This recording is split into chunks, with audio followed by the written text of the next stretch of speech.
अस्सलाम वालेकुम नाज़रीन, उम्मीद करता हूँ आप खुश होंगे और खैरियत से होंगे। ड्रामा और हकीकत मेरे यूट्यूब चैनल का नाम है और औलाद ड्रामा जो आजकल आ रहा है वो हकीकत से बहुत ज़्यादा जुड़ता है। उसकी स्टोरी, हर चीज़, कहानी हमारे इर्द गिर्द हर जगह इस किस्म की औलाद पाई जाती है जिसको दूर फिटे मुंह कहने का दिल करता है। अभी 7वीं किस्त का मैंने रिव्यू किया, अब 8वीं किस्त का टीजर जो है वो रिलीज हुआ है कि 8वीं किस्त में क्या होगा। तो वही जो मुतवक्के था, जो मैंने बताया भी था कि बेटा जो है उसने खुदकुशी कर ली। तीसरे नंबर वाला जो कि पहले दो काबू में नहीं थे आ रहे, वो पहले बाप को, स्पेशली बड़े वाला नंबर 1 वाला जो है वो बाप को घर छोड़ के चला गया और उसको बहुत उसने जिज किया, टीज किया। अब तीसरे नंबर वाले ने जो है ना उसने तो वो हद ही कर दी है। वो कहता है जी मकान नाम लगाओ मेरी मशूक के।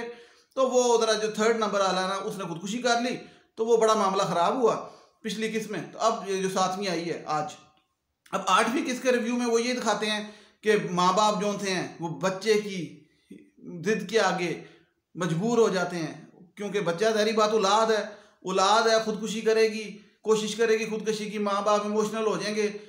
लेकिन मामला ये है कि बाप का मकान है और ये जो मकान है वो ज़ाहिर बात है कल को इन केस वो 3 भाइयों का हिस्सा है।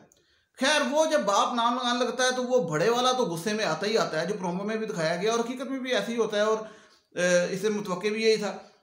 जो दूसरा नंबर वाला बेटा है जो कि अभी तक ठीक जा रहा था, जिसकी सिर्फ बेगम चाहता है, जिसकी बेगम सिर्फ ऐसे ऐसे करती है, ठीक है, वो जो है वो भी प्रोमो में दिखाया कि वो कहता है कि आप अगर उसके नाम कर दिया मकान तो हम अब इस घर में नहीं रहेंगे, क्योंकि ये उसकी बीवी का मकान है और मैं किसी की, अपनी भाई की बीवी के मकान में नहीं रह सकता, मेरी इतनी बेइज्जती नहीं मैं बर्दाश्त कर सकता अपनी।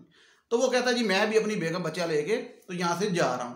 पहले उसका बड़ा बेटा गया, ये भाईजान जो थे हैं बड़ी खुशी से जान छुड़ाई उन्होंने, और फिर उसके बाद तीसरे ने नाम लगवाया खुदकुशी के बहाने मकान, और अब दूसरा बेटा घर छोड़ के जा रहा है। तो ये 3 औलादें हैं, 3 बेटे हैं, ठीक है। ये फिर बंदा औलाद मांगता है, बेटे मांगता है।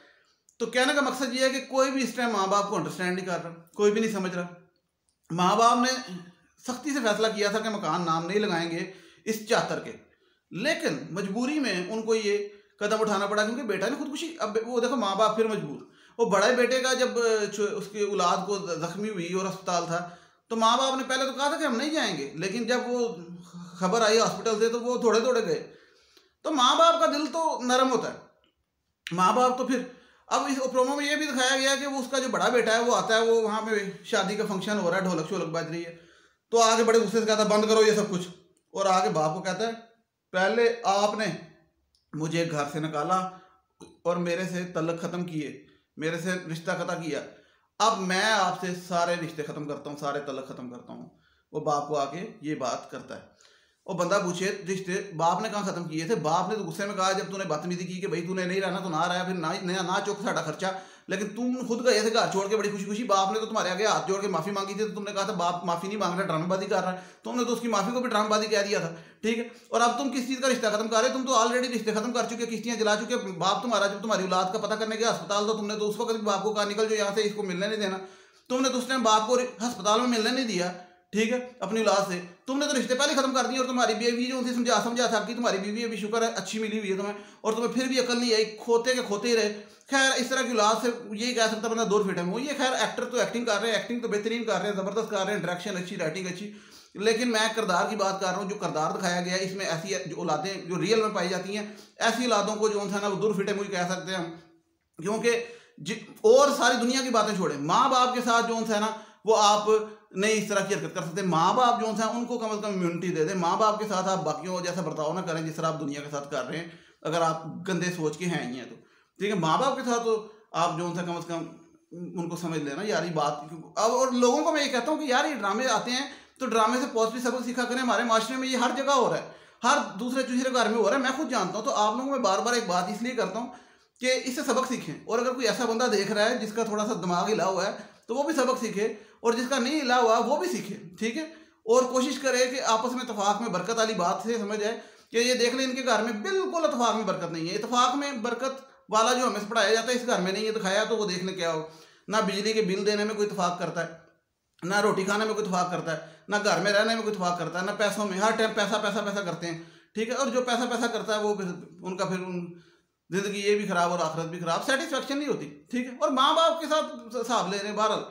तो ये मैं आपको बताऊं कि अगली किसका जो प्रोमो है ना, वो भी अब जो नज़र आया, बेहतरीन ड्रामा है। मैं कहता हूँ ये देखें ड्रामा, जिसने नहीं देखा वो भी देखें, और जो देख रहा है वो तो देखे और उससे सबक लें। और मुझे बताएं कि मैं सही बात कर रहा हूँ कि गलत कर रहा हूँ, कि इस ड्रामे से हमें पॉजिटिव सबक लेना चाहिए कि नहीं लेना चाहिए, और ऐसी औलादों का क्या करना चाहिए, और ये फैमिली औरतों का क्या करना चाहिए। ये जो थी हैं इंडिपेंडेंट रहना चाहती हैं, वो भी लड़कियां ना जो थी अपने बंदे को लेकर अलग होना चाहती हैं, और माँ बाप को कहती हैं ठुड्डा मारो। और इवन माँ अकेली हो, बाप फोत हो गया हो, फिर भी कहती है माँ को निकालो, हमने तो अलग रहना है। और फिर कहती हैं मैंने जॉब करनी है, फिर जॉब करके फिर कहती हैं मेरे पैसे तुम्हारे पैसे तुम्हारे पैसे, और वो भी मेरे पैसे, बल्कि तुम्हारे तो मेरे तुम्हारे भी मेरे। और जो सा एक बच्चा करना है, और फिर उसके बाद शादी करके फिर उसके बाद जो सा बखरे रहना है। और फिर उसके अलावा my body my choice, my life my rules, अपना खाना खुद गर्म करो, अपनी जराबें खुद ढूंढो, ठीक है जी। और ये सारा कुछ करके अपने कपड़े भी खुद धो, अपने तस्मे भी खुद बांध दो, ठीक है। वो तो बांध नहीं होते हैं, खैर मैं मजाक कर रहा हूँ, लेकिन अपने पॉलिश भी खुद करो, अपने दांत भी खुद साफ करो, ठीक है। अपना हर चीज़ खुद साफ करो, अपना मुंह भी खुद दो, हैं। तो ये सारा कुछ करके बाद में तो फिर वो ज़िंदगी जो थी नहीं गुजरती अच्छी, सेटिस्फेक्शन नहीं होती। ज़िंदगी तो मज़े से तब गुजरती है जब मिलजुल के प्यार मोहब्बत से इतफाक से रहें। उन लड़कियों को भी, फैमिलीज को कहता हूँ, तुम लोगों के पेज खराब हो गए हैं, वेस्टर्न कल्चर के पीछे चले गई हो। ये जो फैमिली सिस्टम है हमारा पाकिस्तान का, ये बड़ा ये ज़बरदस्त सिस्टम है, घराना, जिसे घराना कहते हैं हम, घराना।